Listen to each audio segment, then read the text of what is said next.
Bonjour à tous. Aujourd'hui, je reçois une femme dont le parcours bouleverse, élève et inspire. Elle a fait de l'amour de la vie, du lien et de la parentalité consciente le cœur de son métier. Elle est formatrice, conférencière, autrice, cofondatrice de projets éducatifs à Annecy et Genève et porte une passion profonde pour l'eau, les dauphins, le voyage et les êtres humains. Ce qui rend sa parole si précieuse, c'est ce qu'elle a traversé.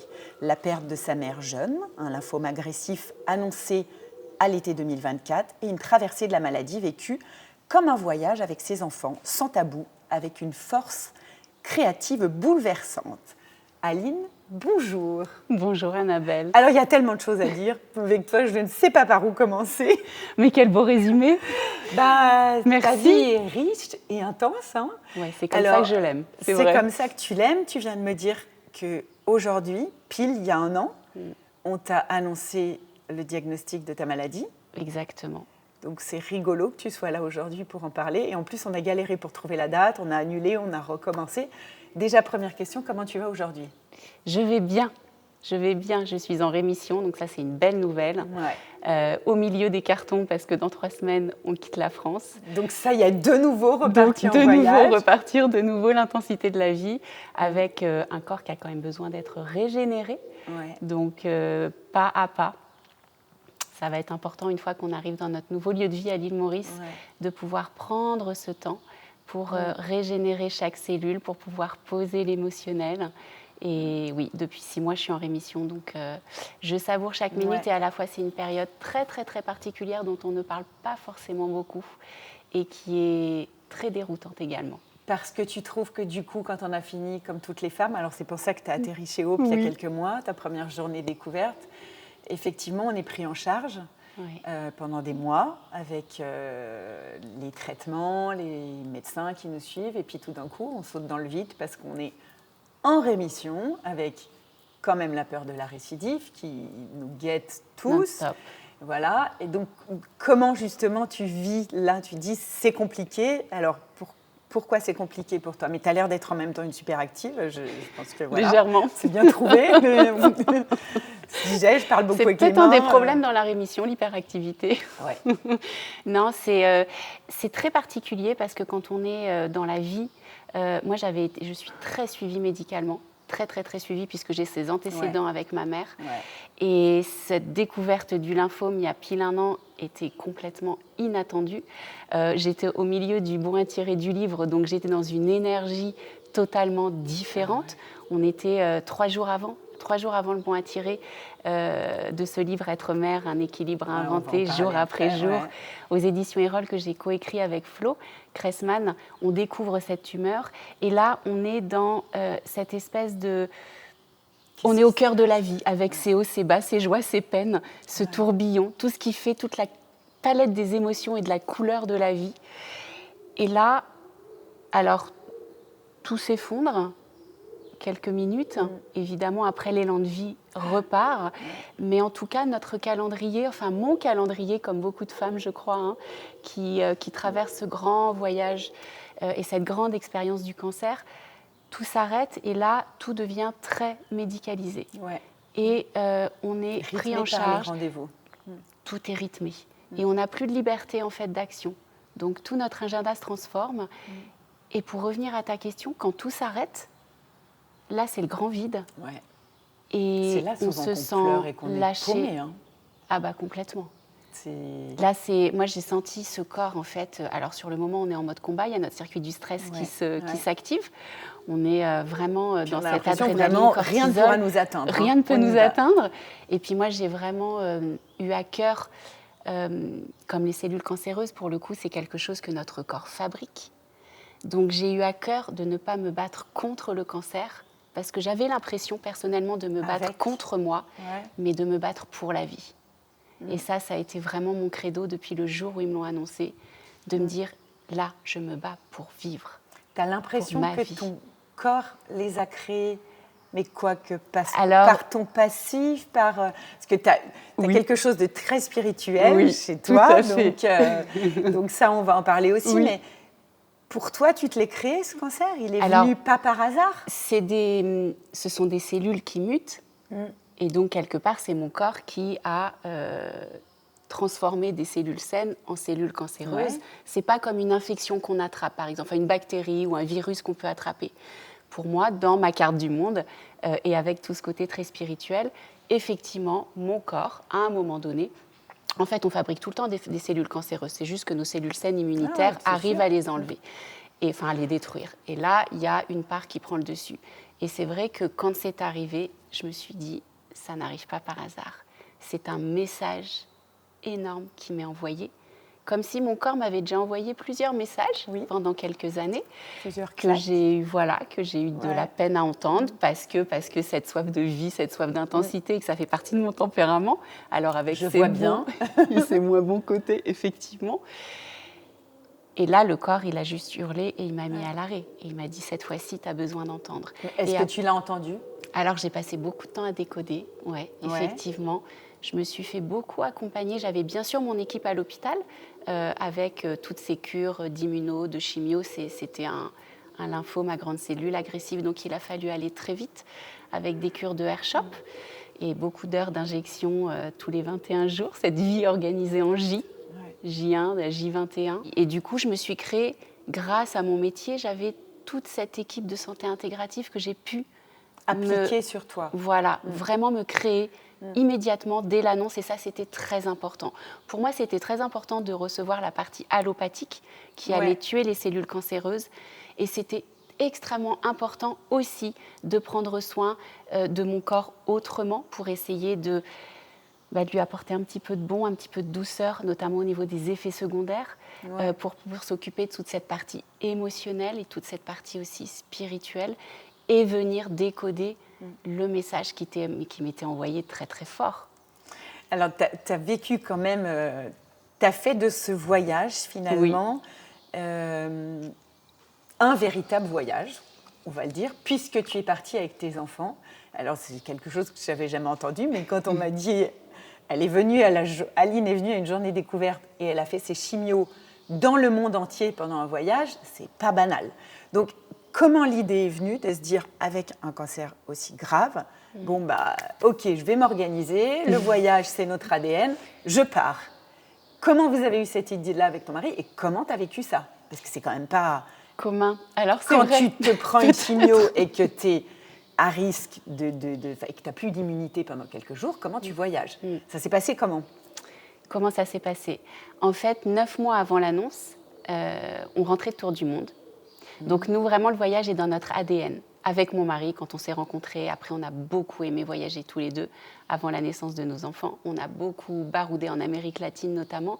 Et puis, ils ont quel âge les enfants ? Ils ont, donc mon aîné Sacha a 15 ans, puis il y a Justine qui a 12 ans et Clémentine qui va avoir 9 ans.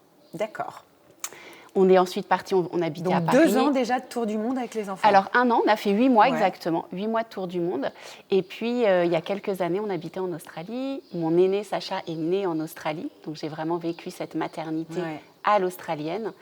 Et le voyage fait partie de notre ADN. Donc il y a 2 ans, on est partis en tour du monde. C'était très important pour nous, pour vivre bien sûr quelque chose ensemble, tous les 5 dans notre cocon. Donc tu faisais l'école à la maison, en voyage, tous les matins, on faisait l'école. Donc Tristan, mon mari, s'occupait de Sacha, qui était en 5e à l'époque. Et je m'occupais des 2 filles qui étaient en CM1 et CP. Ça, c'est dingue. Et quand ils sont rentrés, il n'y avait pas de difficultés particulières ou non, ça a été au contraire. Ça fait grandir, voilà. Exactement.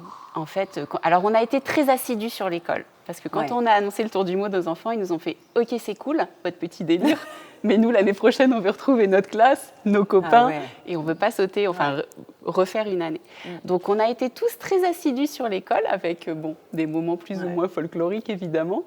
Quelques moments, quand on était en Polynésie, par exemple, on s'est dit « Là, on ne fait pas l'école, c'est pas possible. » trop beau. C'était trop beau pour il y a trop de dauphins, il y a trop de requins, des choses à voir. C'est ça, exactement. Là, je me retrouvais dans mes racines dans ces pays, Australie, Polynésie, c'est vraiment des endroits qui sont très magnétiques pour moi, où j'ai alors là cette flamme de vie extraordinaire. Donc voilà, ça a été des pays où on a récupéré l'école sur d'autres pays. Et quand on est rentré, donc nous c'était important pour nous, non seulement pour vivre en famille, quelque chose de très fort, pour leur faire découvrir le monde, pour leur faire découvrir d'autres coutumes, d'autres façons d'être, d'autres façons de vivre. Et d'ailleurs, j'ai eu à cœur de récolter beaucoup de coutumes parentales, puisque c'était au moment de l'écriture du livre. Donc pendant ce tour du monde, j'ai récolté beaucoup de coutumes parentales. Donc tu as continué à travailler au final. Toi. Alors je n'ai rien écrit. Mais par contre, j'ai fait des interviews, j'ai observé, j'ai eu beaucoup de témoignages qui m'ont permis, quand je suis rentrée, d'écrire. Et donc du coup, vous êtes rentrée. Du coup, on est rentrés. 9 mois après, j'écris le livre avec Flo pendant les 9 mois de retour. Ouais. Et 9 mois après, j'ai cette annonce de lymphome. Et là, tout de suite à Tristan, je lui ai dit, on a besoin de repartir. Je ne sais pas comment ça m'est venu. C'est vraiment ma créativité qui a été un pilier ressource, en fait. Au milieu de cet effondrement, j'ai cette créativité, cette ressource qui a été tout de suite très présente.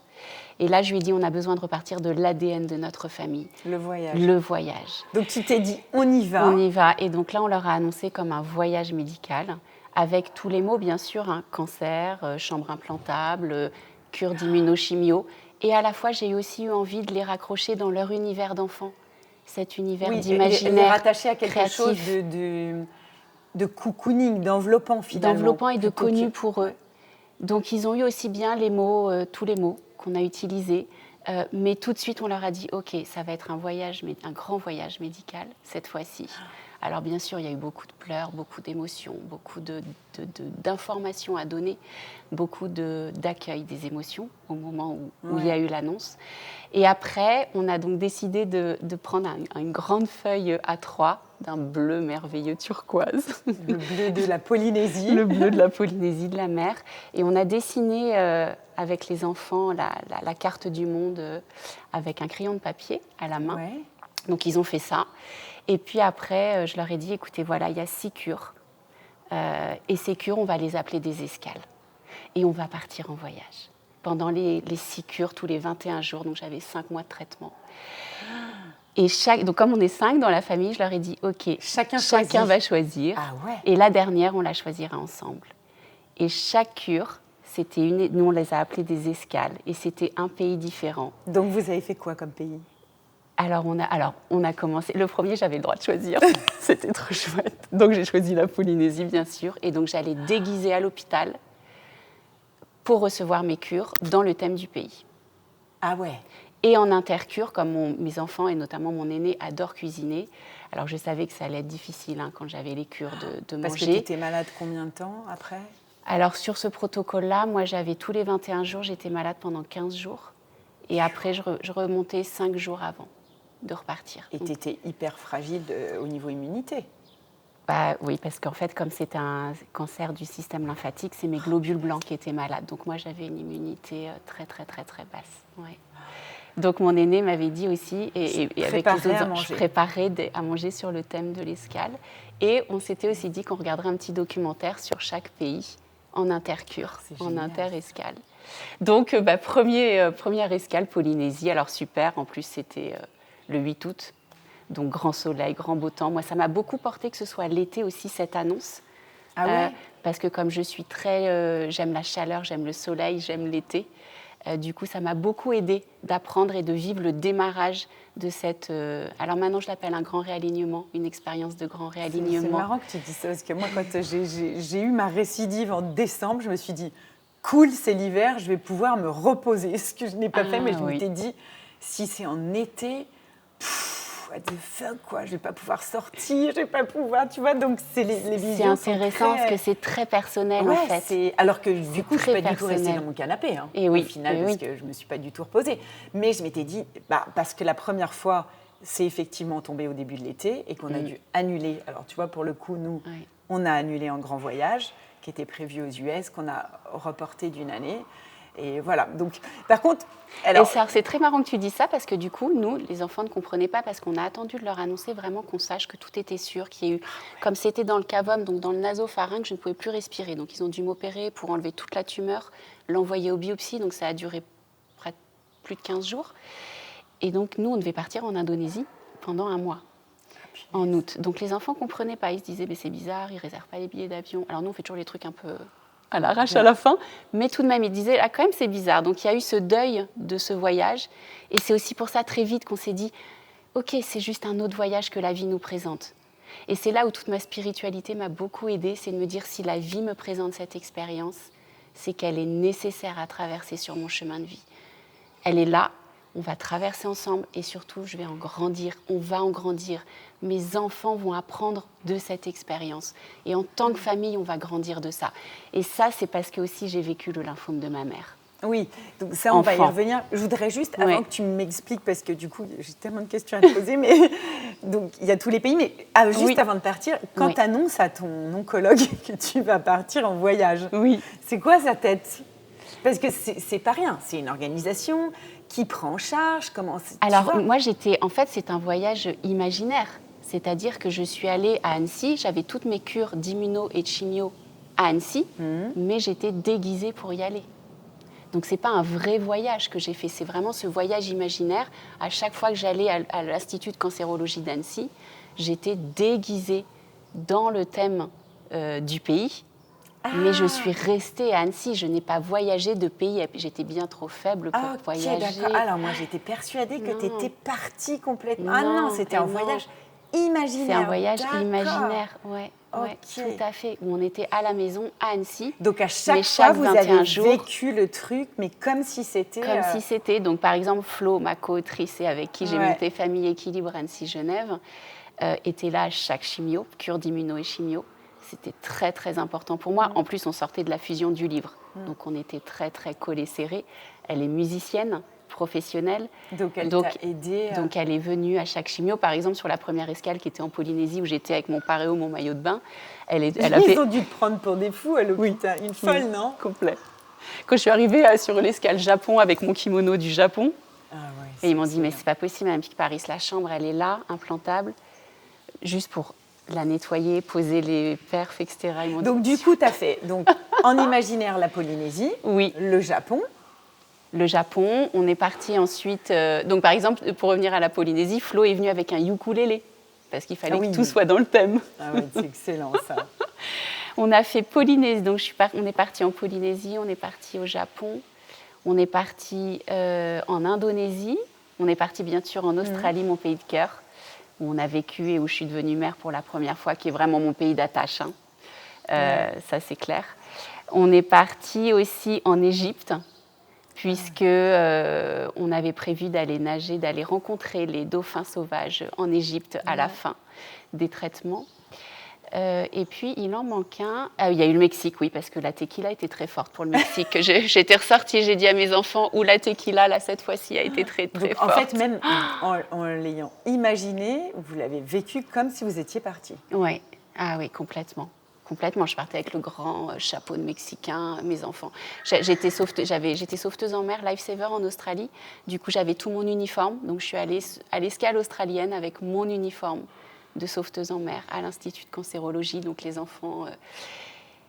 voilà, ça n'a rien enlevé à leur peine, ça n'a rien enlevé à la difficulté. Le truc, tu t'as rendu, entre guillemets, fun, quelque chose qui était douloureux. Exactement. Et puis moi, ça m'a donné beaucoup de courage. Parce qu'au fur et à mesure des cures, c'était de plus en plus dur, je devenais de plus en plus faible. Le rythme des 21 jours était en fait très court.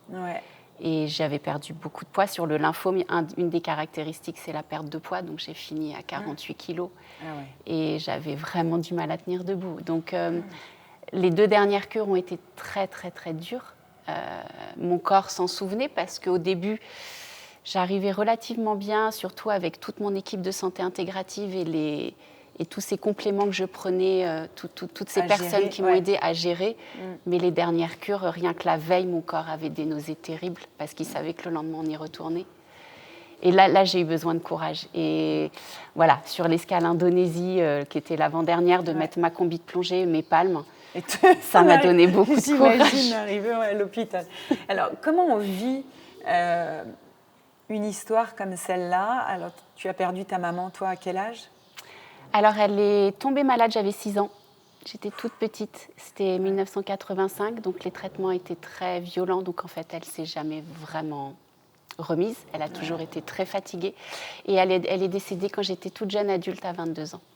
Donc, comment on vit le fait d'avoir cette maladie Est-ce que c'est quelque chose d'héréditaire, le lymphome, ou est-ce qu'on a plus de chances? Non, même pas. Alors en tout cas, moi sur ma forme de lymphome, sur ma forme, en tout cas, d'un point de vue médical, ils m'ont dit ce n'est pas héréditaire. C'est hallucinant quand même. Donc comment tu te prends ça en pleine figure en te disant j'ai perdu ma maman, comment tu arrives à mettre de la distance pour affronter cette foutue maladie et se dire je veux pas que ça recommence, quoi. Je veux rester là, je veux être là pour mes enfants, mais en même temps, je vais revivre ce trauma, quoi, parce que ça s'efface jamais quand même, ces traumas. Hein. C'est quand même. T'es au cœur du sujet. Voilà. T'es au cœur du sujet avec les mots exactement justes, et ça m'émeut encore. Le jour où donc c'est l'ORL qui me l'a annoncé. Puisque la tumeur était au niveau du cavum. Parce que tu sentais des choses. J'avais juste une narine bouchée. Donc j'avais eu plein de contrôles 3 mois avant, au niveau sanguin, etc. Et juste, j'avais une narine bouchée comme si j'avais eu un gros rhume. Ouais. Mais sauf que je n'avais pas du tout eu de rhume. Et j'essayais de déboucher avec du sérum Phi, etc. Et impossible de déboucher. Je suis allée voir ma pharmacienne, qui me connaît bien et qui me dit... Aline, allez voir un ORL. Mais sans me douter, j'étais à 1000 lieues de me douter que ça pouvait être ce genre de choses. Quoi. Exactement. Et donc là, il trouve une grosse tumeur. Bref, soit bénigne, soit cancéreuse. Le process arrive, on opère, on fait biopsie. Et quand il m'annonce c'est un lymphome, moi, je n'avais jamais eu le mot lymphome pour ma mère. J'avais eu maladie de Hodgkin, qui est un lymphome hodgkinien, mais je n'avais jamais eu le mot lymphome. Donc il me dit c'est un lymphome. Je lui dis c'est quoi? Et il me dit c'est une maladie des ganglions. Et là, ça s'effondre. Et là, je me dis, c'est pas possible. Je lui dis, c'est pas possible, c'est pas la maladie de Hodgkin. Il me dit, non, c'est un lymphome non-hodgkinien. Et là, je me dis, c'est pas possible. Comment? C'est pas possible qu'il y ait quelque chose, que ça se rejoue en fait. L'histoire se rejoue. Tu as l'impression que l'histoire familiale se répète et comment on peut casser la chaîne, quoi. Et c'est exactement comme ça que je l'ai pris. C'est-à-dire, je me suis dit, je m'étais beaucoup préparée, hein. C'est-à-dire que dans la vie, en général, j'anticipe pas mal, ce qui peut être une force à certains moments, assez pénible à d'autres. Ouais. Mais là, je m'étais fait, au moment de l'annonce, le 18 juillet 2024, je m'étais dit, OK, ça peut être bénin ou cancéreux. J'étais prête, j'ai entendu ça. Et la première chose qui m'est venue... Donc après, je suis partie en hématologie, donc j'ai été transférée. Ouais. Et là, je me suis dit, OK, l'histoire se répète, il y a des choses à couper dans la lignée familiale. Je vais traverser. J'ai eu une immense confiance en la vie. Je ne sais pas pourquoi, parce que moi, depuis ce vécu avec ma mère très traumatique, ma confiance en la vie était quand même relativement ébranlée. Ouais. J'avais une grande soif de vivre, donc une intensité de vie. Donc une créativité hors norme. Alors que je n'avais pas forcément contacté. J'ai commencé à la contacter avec le livre, etc. Je l'avais un peu mis sous le tapis. C'est vrai? Tu as ressenti... Enfin, moi, je trouve... que quand on traverse la maladie, on a cette espèce d'urgence de vivre qui fait que quand on n'est pas créatif, souvent on le devient, mais quand on est créatif, c'est méga décuplé, c'est un truc de fou. C'est ça, alors c'est décuplé, je sais pas voilà. Si tu vois tout autour, quand je suis mais venue... en ce moment, des fois, c'est fou, voilà quoi. Mais comment tu as géré, comment tu as coupé le lien, sur quoi tu as travaillé? Du coup, je me suis dit, clairement, il y a quelque chose à couper. Moi, j'avais cette confiance dans la vie, mais il y avait quelque chose par rapport à mon cœur de mère et la transmission auprès de mes enfants, où je me suis dit, là, il y a vraiment quelque chose à faire. Et c'est là où j'ai commencé à créer cette équipe de santé intégrative, où je me suis fait accompagner par ma réflexo-plantaire, qui drainait tous mes organes en intercure, mais qui a tout ce côté dans sa boîte à outils aussi très connecté, donc qui peut venir décoder ce que vit le corps. J'ai aussi mon ostéo qui travaille beaucoup avec les énergies. Donc elle réceptionne beaucoup de messages. Et ça, c'est que des personnes qui me connaissaient très bien depuis des années. Donc elles m'ont prise en urgence et on a beaucoup travaillé là-dessus. J'ai aussi pris le livre de Jacques Martel qui permet de décoder les mots, le grand dictionnaire des mots et des maladies. Je me suis faite aussi accompagner par une chamane, par un groupe de guérisseurs. Donc, tu es très dans le... Alors, très, je ne sais pas, mais en tout cas, j'étais très sensible à tout cet univers. Et clairement, pendant ce grand voyage médical et cette grande expérience de réalignement, ça m'a emmenée un cran plus loin et à vitesse grand V. Donc, dans ce monde très connecté. Alors, il y avait des grands chagrins qui n'avaient pas été suffisamment évacuées, extériorisées, des grands chagrins, des grandes déceptions et des grandes culpabilités. Ah oui. Donc le lymphome, il parle beaucoup de ça. Donc ça a été culpabilité par rapport à ta maman, à ta non? Oui, alors quand moi j'avais un jumeau in utero qui est décédé pendant la grossesse et l'une des caractéristiques du jumeau survivant, c'est la culpabilité. Et il y a deux livres magnifiques du jumeau survivant, comme les survivants qui vivent des traumas quand il y en a qui décèdent à côté d'eux. Et voilà. Et puis après, c'est vrai que la maladie de ma mère est arrivée quand j'avais 6 ans, j'étais encore en pleine construction. Et on est encore à un âge où on ne sait pas forcément si l'extérieur arrive pour une cause extérieure ou si c'est lié à nous. Donc j'ai introjecté beaucoup de culpabilité, c'est quelque chose qui me caractérise beaucoup. Et tout ça a fait un grand mélange. Alors il n'y a pas que, évidemment, tout est multifactoriel. Donc un cancer, c'est lié à plein de causes. Et donc, c'est pour ça que j'ai souhaité... Ou au hasard aussi. Ou au hasard aussi, en fonction de la carte du monde de chacun. Parce qu'en fait, aussi, ce qui est compliqué dans la maladie, c'est que des fois, on a tendance aussi à nous dire... quand on lit beaucoup de choses, des fois, ça peut être très culpabilisant. Oui. Ah, ben en fait, je culpabilisais toute ma vie, donc j'ai eu un cancer. Ah, j'ai vécu ça, j'ai eu un cancer. Finalement, je suis responsable de mon cancer. Et à un moment donné, il faut aussi, et je vois beaucoup de femmes qui arrivent ici avec cette espèce de culpabilité. Et des fois, c'est aussi la faute à pas de chance. À pas de chance, et ça arrive. Au hasard de merde, parce que des fois, il faut bien dire ce qui est. C'est un sacré bazar, ça c'est sûr. En étant à mon 4e, des fois, je me dis, à un moment donné, c'est bon, ça va s'arrêter. Bah non, la semaine dernière, c'était mon fils. On a appris qu'il avait un méladome, donc ça continue, malgré tout. Mais à un moment donné, voilà, on ne peut pas tout... Enfin, je pense qu'on ne peut pas tout...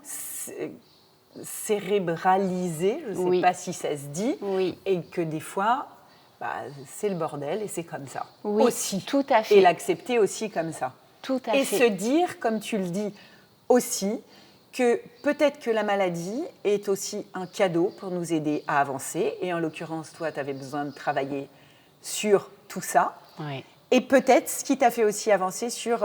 mais tu l'avais déjà compris avant, puisque tu travaillais sur la parentalité. Exactement. Donc, si à 6 ans, tu as eu une maman qui est tombée malade, peut-être que tu as eu envie aussi de faire ce travail sur toute la parentalité. Ah, mais c'est évident, bien sûr. Ça, ce sont mes cadeaux de la vie. Et c'est dans la vie, une pièce, il y a 2 côtés. Exactement. Toujours. Donc, c'est cadeau pour ça, mal emballé. Mais... Cadeau mal emballé, comme dirait Florence, ça c'est sûr. Ouais. Mais ça, c'est certain. Et c'est aussi comme ça que je l'ai vraiment pris. C'est-à-dire, je me suis dit, OK, il y a quelque chose dans le... Si c'est là, c'est que ça a une raison, c'est une expérience nécessaire sur mon chemin de vie parce que ça va m'apporter plein de cadeaux. Et à travers cette expérience du cancer, j'ai guéri ma petite fille intérieure. Ouais, donc j'ai enfin guéri ma petite fille intérieure. Et ça, c'est l'un des plus beaux cadeaux, si ce n'est le plus beau cadeau que ma mère pouvait m'envoyer. Ouais. Parce que le jour où ils me l'ont annoncé, je l'ai fait vivre à mes enfants comme j'aurais tant aimé le vivre enfant. Alors, qu'est-ce que tu as fait ? Alors, c'était ça. C'était déjà être très actrice dans ma posture, c'est-à-dire ne pas subir, mais me dire comment je peux être actrice. Ouais. OK, on part en voyage. OK, ça va être des escales. OK, il y a le mot cancer, il y a le mot mort. Pas de tabou déjà. Pas de tabou, voilà, parce que dans les années 85, même le mot cancer était tabou. Il l'est toujours. Hein. Donc, il l'est toujours. Peut-être, ouais. Il l'est toujours. Peut-être. Je pense qu'encore beaucoup trop. Mais du coup, il n'y avait pas tous ces accompagnements pour les enfants, pour la famille, etc. Donc nous, il n'y avait aucun tabou. Cette chambre implantable, on a mis des petits noms, le boîtier magique, etc. Donc j'ai pu vraiment intégrer tout cet univers d'enfants aussi, et un peu plus créatif, un peu plus fun dans un univers très sombre, en fait. Et en ça, je me suis beaucoup, beaucoup, beaucoup guérie. Et puis, je pense que je l'ai enfin laissé partir. Ouais. Voilà, parce que je savais, elle a été beaucoup... Le trauma de cette petite fille. Le trauma, exactement. Le trauma de cette petite fille, ça y est, en fait. Et depuis que je suis petite, même si j'y pensais évidemment pas tous les jours, j'avais peur. Bah oui. J'avais peur de tomber malade. Ah, j'avais peur de ce jour. Tu l'as verbalisé à un moment donné ? Oui, après, dans ces années de thérapie qui ont suivi le décès de ma mère, j'avais cette peur, mais elle était là. Et le jour où ils me l'ont annoncé, je me suis dit, génial, je n'aurai enfin plus peur d'être malade. Ça y est, on y est. C'est fou. Hein. Ça y est, on y est. Tu sais que moi, j'ai été hypocondriaque toute ma première partie de vie. Et quand j'ai eu mon premier cancer, mes copines m'ont dit, on se demandait quand est-ce qu'il allait arriver. Et bizarrement, quand je suis tombée malade, je n'ai plus eu peur d'être malade. Ah ouais. C'est-à-dire que, voilà, j'ai eu peur de mourir, enfin, j'ai toujours peur, j'ai peur des contrôles, j'ai peur de la récidive, mais je ne suis plus anxieuse du quotidien comme je l'étais, comme si le fait d'affronter une vraie maladie que j'avais toujours imaginée, bizarrement, était beaucoup plus rassurant que de m'imaginer ce qui pouvait arriver de pire, alors que finalement, le pire est arrivé. Mais c'est très complexe hein, dans le cerveau. Et des fois, quand je fais des expos de peinture, on me dit « Putain, avant d'être malade, c'était sombre. Depuis que tu es malade, c'est joyeux. » Tu vois ? Et donc, il y a toute cette partie inconsciente qu'on a qui est très, très étrange, mais que la maladie va révéler finalement. Exactement. Et ça, merci, parce que c'est exactement les mots que tu viens de poser. Et qu'est-ce que ça fait du bien de la poser, cette peur, et de se dire, en fait, non. Et puis, je suis cap. Ouais, c'est ça. C'est le jeu du cap ou mag. Ouais, je suis cap. Je suis cap, en fait. C'est comme si, en tout cas, parce que tout est très personnel. Chaque expérience du cancer est très, très, très personnelle et individuelle. Ouais. Mais moi, ça m'a reconnectée à une espèce de puissance qui était enfouie et à laquelle je n'avais pas connecté. Ouais. Et du coup, cette espèce de confiance, de puissance, et de me dire, en fait, si, j'ai la capacité, j'ai la force et je peux être. Et c'est dans cette posture très active, en étant actrice et très connectée à mes besoins. Donc, je me suis beaucoup reconnectée à l'eau. Ça m'a beaucoup aidé aussi, ça, énormément. Tellement. Moi, j'ai passé des heures à regarder le lac en attendant mes résultats. Et je regardais les canards plonger. Je me disais, j'ai jamais pris le temps de regarder les canards plonger qui restent 45 secondes sous l'eau. Et le fait d'être et de nager aussi beaucoup tous les jours, quelle que soit la température, l'eau, c'est comme si on faisait partie dans tout. Alors, raconte-moi, toi, cette passion pour l'eau, les dauphins, ça vient d'où et comment ça t'a aidé ? Alors, c'est vraiment ça, hein, on fait partie on est reliés au grand tout. Hein. Et je ne sais pas pourquoi, parce que pourtant, quelque part, des fois, j'ai peur. Hein. Mais quand je suis au milieu de l'eau, j'ai l'impression de faire partie de l'univers. Ouais. Alors pour moi, c'est très enveloppant, très sécurisant. En fait, moi, quand je suis dans l'eau, je suis sécure. Quand je suis sur Terre, moins.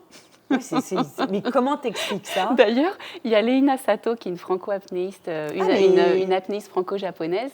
Ah, mais je l'ai entendue passer chez Anne Guéquière, sur Métamorphose. Oui, et j'ai dit à Anne, mets-moi en contact avec elle, je voudrais l'interviewer. Oui, elle est pareil, je l'ai entendue chez Anne Guéquière, et puis on m'a offert, pendant les traitements, son livre « L'enfant de l'océan ». Ah, c'est génial, ça. C'est une amie de ma sœur qui m'a transmis ça, puisqu'elle connaît mon amour des dauphins. Et elle dit, moi j'ai toujours... Et c'est fou, elle le dit justement dans cet épisode, j'ai le mal de terre. Ah ouais, c'est fou ça. Et elle a mis le mot sur exactement mon vécu depuis 46 ans. Ah ouais. Donc l'eau, moi, c'est ma zone de sécurité. Mais c'est pourquoi ? l'enveloppement. Est-ce que tu sais pourquoi ? Alors, c'est le in utero. Je pense qu'il y a alors il y a tout le in utero, bien sûr, qui se rejoue quand on est dans l'eau. Ne devrait pas finalement, parce que tu as quand même perdu ton jumeau. J'ai perdu mon jumeau et à la fois, j'ai vécu une symbiose qui était juste extraordinaire avec lui. Donc il y a des mémoires sombres et il y a des mémoires très, très lumineuses aussi dans cette in utero. Depuis toujours, moi, mes parents ont fait beaucoup, beaucoup de voiles. On avait un bateau à voile, un bateau à moteur, donc on a beaucoup été sur l'eau. C'est dans l'ADN, vraiment de la famille. Et puis après, quand j'ai eu 9 ans, j'ai vu Le Grand Bleu. Et là, je suis devenue obsédée par ce film. Fan de Jean-Marc Barr. Alors déjà, Jean-Marc Barr, très beau gosse. Ses beaux yeux bleus, verts. En fait, en vrai, il n'a pas les yeux bleus. Mais un marron, un marron magnétique. Et donc là, je suis devenue à le regarder toutes les semaines, plusieurs fois par semaine. Ah oui, mais vraiment obsédée. Ouais, vraiment obsédée par cette histoire d'homme et de dauphin, de cet homme qui va quitter la Terre pour partir, vivre et mourir finalement avec un dauphin. Et vraiment, jusqu'à m'obséder totalement. Et donc ce grand bleu de l'eau envoûtant.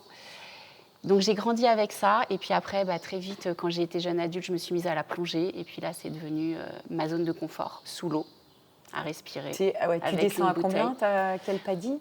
Alors j'ai passé mon dive master. Ah ouais, donc mon premier niveau professionnel. Moins 45 ? Ouais, c'est ça, moins 40, ouais. Ouf. Moins 40. Et c'est Et c'est là où, bon, les choses, depuis que je suis devenue mère, les choses ont évolué. Hein.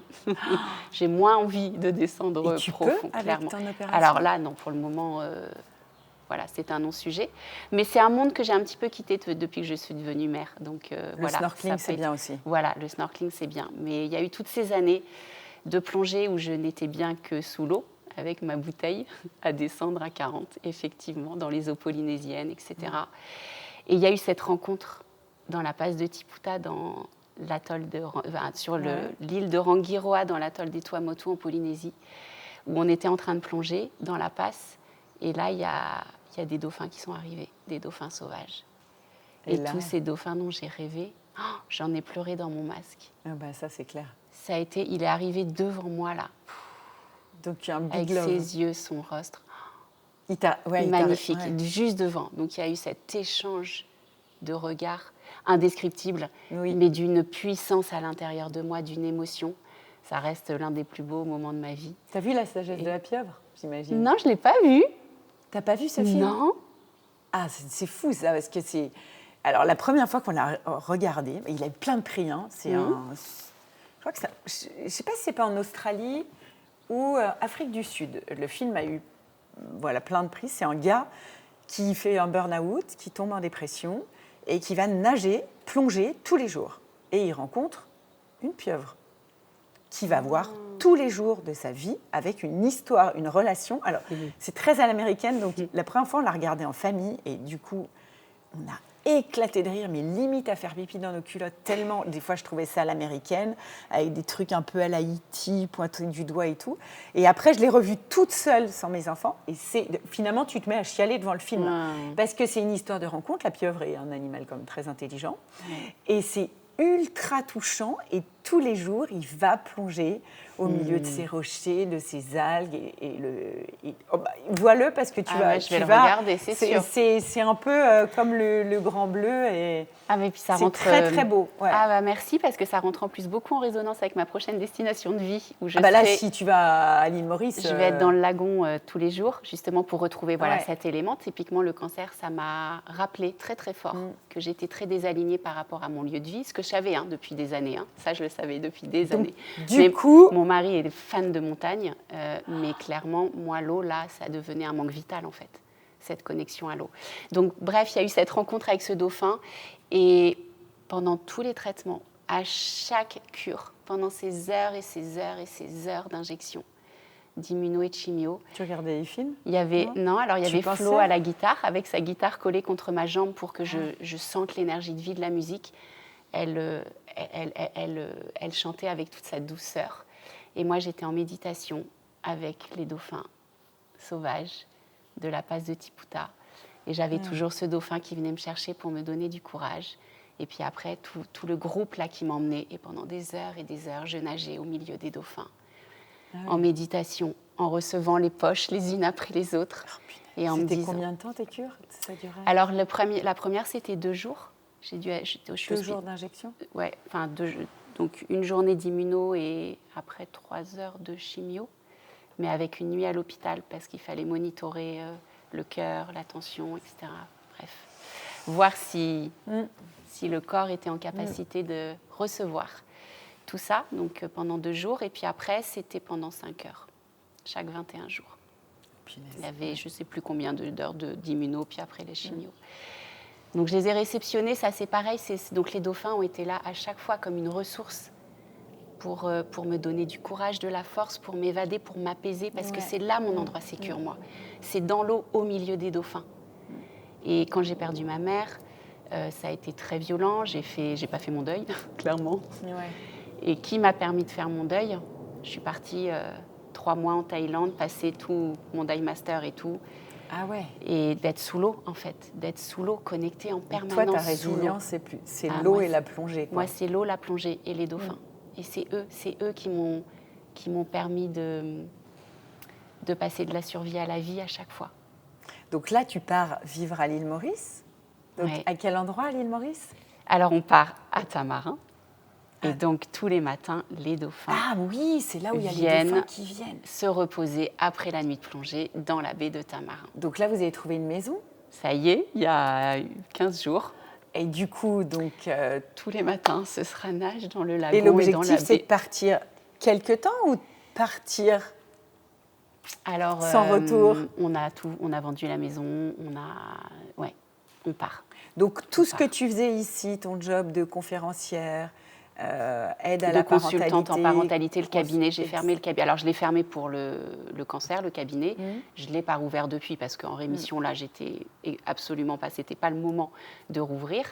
Donc, j'avais repris, bien sûr, les dédicaces pour le livre, les podcasts, etc. Puisqu'on a créé aussi avec Flo une saison dans le podcast Mama Libré, la saison Être mère et la traversée du cancer, pour transmettre encore et toujours des outils, des ressources aux mères qui traversent cette expérience. Ça me tient vraiment à cœur. Donc là, à l'île Maurice, je vais me réinventer encore une fois. Alors, moi, c'est mon job passion. Tu vas étudier la parentalité à l'île Maurice. Alors, de toute façon, je suis au cœur de ma mission de vie, qui est le bien-être maternel. Juste après ce livre, la suite, ça devait être mère et la traversée du cancer, que j'avais en tête en tant que livre. On en a fait un podcast. Ah ouais. Et clairement, parce que j'avais envie de le transmettre, et puis on l'a commencé en intercure, cette saison de podcast. C'était important pour moi de le transmettre aussi au moment où je vivais les choses.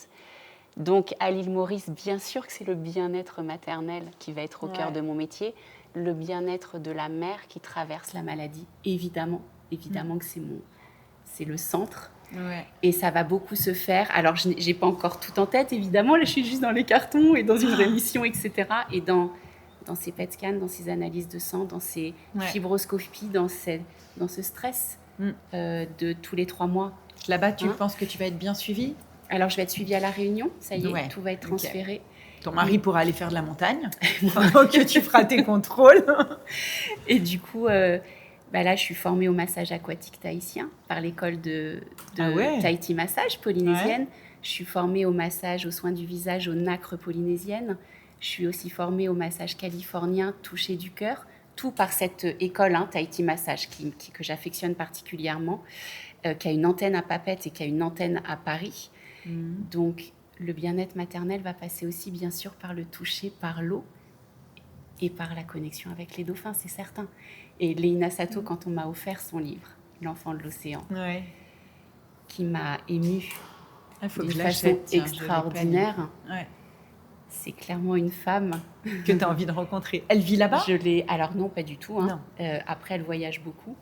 Mais c'est clairement une femme où ça fait partie de ses demandes à l'univers, de ce que j'ai redonné à l'univers. Et j'espère avoir l'immense bonheur de la rencontrer, l'immense joie de la rencontrer. Si tu devais de ce livre, alors évidemment, tu dis que la parentalité en Australie, alors elle est différente en quoi d'ailleurs, la parentalité en Australie? Si tu devais résumer en quelques mots. Communauté. Le mot-clé pour moi, ce serait communauté. C'est-à-dire que j'étais à des milliers de kilomètres de ma famille, enfin de mon père en tout cas et de ma sœur. Et ils ont notamment... Alors j'ai été extrêmement accompagnée pendant ma grossesse avec un gynécologue qui, par exemple, au moment de l'accouchement, nous fait faire un plan de naissance. C'est-à-dire? Donc il nous dit, OK, Aline, j'ai besoin que vous écriviez sous Word comment vous imaginez votre naissance et comment vous avez envie qu'elle se passe. D'accord. Donc déjà, ça permet de se projeter, à nouveau de se dire... Alors bien sûr, dans la réalité, ça peut se passer différemment. Tu visualises tout. Oui, et on écrit comment. De l'hypnose, quoi. Et alors, on écrit comment ça peut se passer. Par exemple, si on veut ou non une péridurale, si on veut ou non être dans l'eau. Alors, je voudrais une hémorragie. Voilà. Non, mais voilà. Tu vois, mais ça permet de conditionner ton cerveau et de te dire, moi, comment j'ai envie de l'avoir. Après, comme j'étais étrangère, pas australienne, j'étais dans le système privé. Donc, par exemple, moi, dans toutes les salles de travail, j'avais une baignoire pour pouvoir accoucher dans l'eau. J'accouchais dans la salle où je faisais le travail. Par exemple, en France, moi, quand j'ai accouché en France pour mes filles, on passe de la salle de travail à la salle d'accouchement, voilà, qui est plus un bloc opératoire. Là, c'était hyper cocooning, les ballons, le gaz s'il y a besoin et l'immense baignoire pour accoucher dans l'eau. Donc, en fait, on arrive à se projeter sur quelque chose qui peut être très naturel si on a envie. Donc ça, j'ai trouvé ça chouette. Bon, au final, tout ça, j'ai pas réussi. Ça a été fini en péridurale et c'est OK. Mais au moins, ça avait été mis sur papier. Et du coup, le gynécologue, quand il arrive, il a tous les souhaits de sa patiente. Donc, il s'adapte. Donc, il s'adapte, en fait. la façon dont elle a envie d'accoucher. Ouais. Et puis ce qui a été très très fort, alors oui, le jour où j'accouche, dès le jour de l'accouchement, j'ai une consultante en lactation qui est venue. Ouais, Et ça, tout de suite, et ça c'est pas du luxe. Parce que moi, mon bébé, j'avais pas forcément réussi à le mettre dans la bonne position. Elle m'a montré mais un tout petit conseil au niveau de la position, là, au niveau du sein. Et paf, c'était parti. Ça, si on pouvait expliquer aux femmes que l'allaitement, finalement, c'est plus dur que d'accoucher. Mais ça, c'est clair. C'est cauchemardesque au début. Donc ça a été aussi une présence hyper importante. Ouais. Et puis après, le jour où on sort de la maternité, ils nous remettent un petit papier et ils nous disent « Vous habitez où ?» Donc nous, on habitait à Bondi, dans la baie de Sydney, enfin, juste à l'extérieur, près de la mer.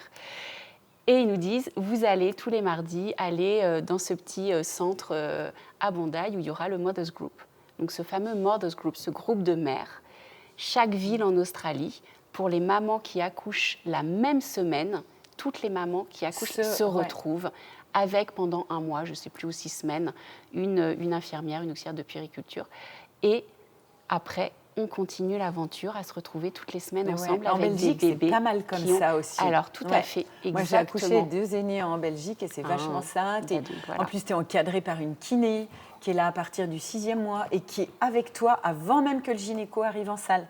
Donc, c'est devenu ta copine. Donc, Et effectivement, après, on se revoyait aussi toutes et j'ai toujours des contacts avec les mamans avec qui j'ai accouché. C'est marrant. Donc, tu as connu ça. Ben, c'est exactement. Donc, c'est cet esprit communautaire où tu n'es pas seule dans ton accouchement et tu n'es pas seule dans ton postpartum. Ouais. Et clairement, ce sont des périodes très, très clés pour la santé physique, émotionnelle de la maman. Ouais. Et du coup, pour son attachement, qui se fait les premiers mois de vie avec son enfant. Alors moi, à l'époque, je n'avais pas toute cette connaissance. Mais ensuite, quand j'ai fait ma reconversion, parce qu'avant j'étais en entreprise, mais quand il y a 10 ans, j'ai fait ma reconversion au sein de l'équipe d'Isabelle Filiosa et que j'ai découvert toute cette théorie de l'attachement de Bowlby, comment est-ce qu'on crée de la sécurité dans le lien avec l'enfant, qui est très différent de l'amour, mais cette sécurité par rapport à ses besoins, etc. J'ai été émerveillée. Et je me dis, dans ces cultures très communautaires, où on prend soin de la mère aussi à des moments clés, de son existence. Voilà. Alors, ça n'empêche les dépressions postpartum, etc. Ça n'empêche, bien sûr. Ça améliore. Voilà, c'est quand même une... Moi, en tout cas, en tant que femme qui a accouché de mon aîné là-bas, qui n'y connaissait rien en maternité, qui revivait la perte de sa mère au moment où je suis devenue mère aussi, ça a été quelque chose de très émotionnel. Ça a été un pilier énorme. Juste, parce qu'on va bientôt terminer, mais... Quel a été le switch entre ta vie d'avant, marketing, communication? Tu as fait de la finance, tu as fait le SCP? J'étais à Dauphine. Tu étais à Dauphine, en master finance. À Dauphine, non, tu vois. Génial. Qu'est-ce qui te fait switcher à un moment donné vers tout ça, cette spiritualité, cette envie de te connecter à la maternité? C'était bien avant finalement que tu tombes malade. C'est quoi le switch et c'est quoi le déclic? Le déclic, c'est clairement ma vie en Australie. C'est-à-dire, alors moi, le fil rouge de ma carrière, que ce soit en entreprise ou là depuis des années en libéral, c'est la communication, puisque j'étais en communication financière et après j'étais en marketing événementiel. Donc il y avait toujours ce fil communication et puis prendre soin de l'autre. Dans l'événementiel, on est dans le soin, prendre soin. Ça a été la petite enfance de mon aîné, parce que ça a été un bazar, mais un bazar sans nom, avec énormément d'hypersensibilité. Donc moi, à l'époque, la porte des émotions était bien verrouillée, bien bloquée. C'était un monde que je ne connaissais pas. Je ne connaissais pas cette partie de moi. Et mon aîné, qui est arrivé avec toute cette sensibilité extraordinaire, m'a fait un énorme miroir. Il a eu aussi pas mal de sujets de santé avec des reconstructions intestinales, etc. Donc avec médecin micronutritionniste, beaucoup d'acupuncture, etc. Parce qu'il y avait beaucoup d'eczéma, beaucoup d'asthme et que je ne voulais pas rester sur des protocoles exclusivement médicaux. Donc j'ai cherché aussi, j'ai découvert tout ce monde extérieur. J'ai découvert en fait que le microbiote, fameux microbiote. Ça, c'est encore un autre sujet. Bon, ça, là, pour le coup, on peut trouver chez Métamorphose. Parce que Anne, elle a quand même tout un panel de thématiques, mais ça fait partie. De toute façon, c'est aussi l'avenir de la médecine. Hein. Oui, tout à fait. Avec un très bon livre d'ailleurs de Sophie Balestra qui est à Genève. Oui, et de sa consoeur Microbiote Friendly. Oui, que j'adore. Et ben en fait, voilà. Tu sais que le jour où Anne m'a invitée dans son podcast, il y avait ces 2 filles. D'accord. Et Anne m'a dit, ah bah tiens, c'est rigolo, je vous présente. Et voilà. Et donc, je voulais aussi prendre rendez-vous pour des consultations, mais l'agenda n'a pas permis que je trouve le temps encore d'y aller. Donc, Et voilà, donc elles ont vécu tout le régime GAPS, etc. pour leurs enfants, tout ce que j'ai vécu pour mon aîné. Et du coup, c'est de cette difficulté à nouveau, il y a eu un cadeau merveilleux qui a été, OK, tout ça, j'ai besoin de le transmettre et c'est ma mission de vie. Et c'est là où c'est venu taper sur mon histoire d'enfance, ce bien-être maternel, qui est si important, qui est au cœur de tout. Alors justement, tout ce de devenir être mère, un équilibre à inventer jour après jour, ça c'est un livre où on va pouvoir trouver des conseils pour toute maman, parce que finalement, c'est pas si easy de devenir maman. Moi, j'en ai 4. Ah non. Alors, le premier était très compliqué, mais tellement compliqué que la suite m'a paru très simple. Mais enfin, c'est quand même une épreuve pour le couple, pour tout. C'est une histoire merveilleuse. Je voudrais écrire un truc, mais moi, je me demande si je ne vais pas le faire sur le nid vide. Moi, c'est ce qui m'attend à la rentrée. Parce que vivre quand même avec toute cette charge mentale de gérer une famille et puis du jour au lendemain, pouf, voilà, donc ça pourrait faire une suite, à ton livre. Tout à fait. Donc, on le trouve où, ce livre ? Alors, ce livre, donc, il est aux éditions Erol. On le trouve dans toutes les librairies. Aussi, que ce soit les librairies dans les villes ou en ligne, Cultura, Amazon, etc. Et on l'a pensé évidemment comme un grand voyage. Donc, on embarque la mère pour un grand voyage au cœur de sa parentalité. Les chapitres sont des escales, les parties sont des destinations, évidemment. Excellent. Et on a eu à cœur, avant de parler de l'enfant et de la relation, donc c'est vraiment pour des mamans d'enfants de tout âge, que ce soit la petite enfance ou l'adolescence, ou même le jeune adulte, on a eu à cœur d'abord de prendre soin de la mère et de la reconnecter à son cœur de femme.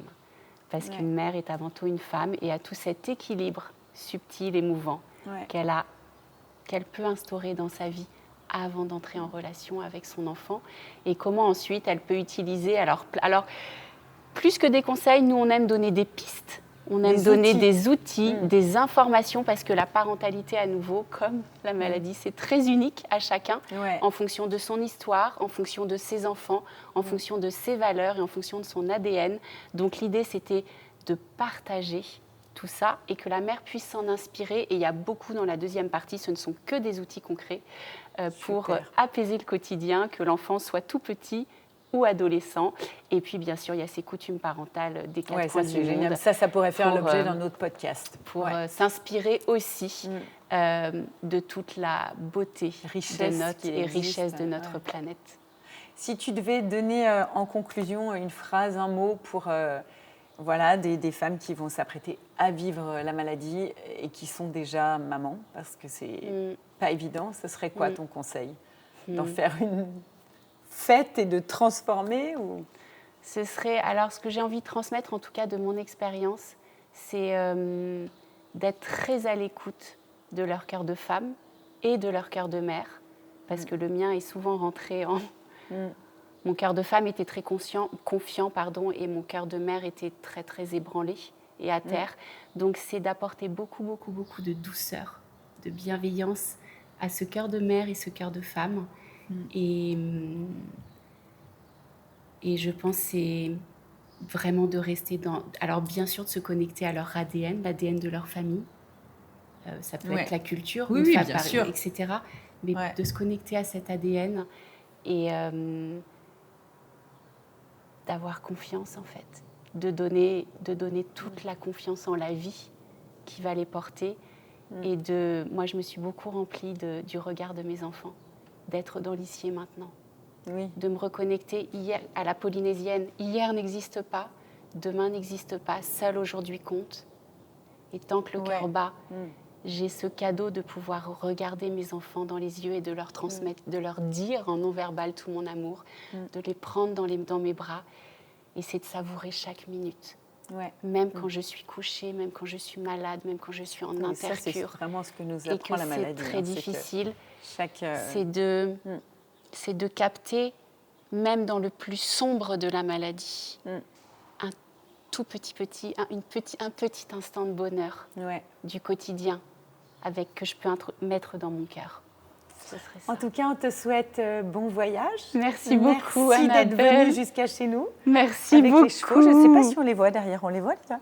On les voit, ils dorment. Hein. Ouais. Ils roupillent. Ben qui m'ont beaucoup aidé, ces chevaux, pendant les traitements. Merci là, Annabelle d'avoir créé cet espace pour toutes ces femmes. Parce que ça a été un autre de mes piliers pendant cette traversée. Les chevaux, le regard aussi. Le regard, cette chaleur, ce non-verbal, ça donnait le courage de continuer en fait. Oui, c'est vrai. Le courage de continuer. Ouais. Donc merci pour ce que tu fais. Merci à toi, Aline. On te souhaite bon voyage. Si vous avez aimé ce podcast, n'hésitez pas à vous partager, vous liker, vous mettez 5 étoiles. Et puis je vous dis à très vite pour un autre épisode.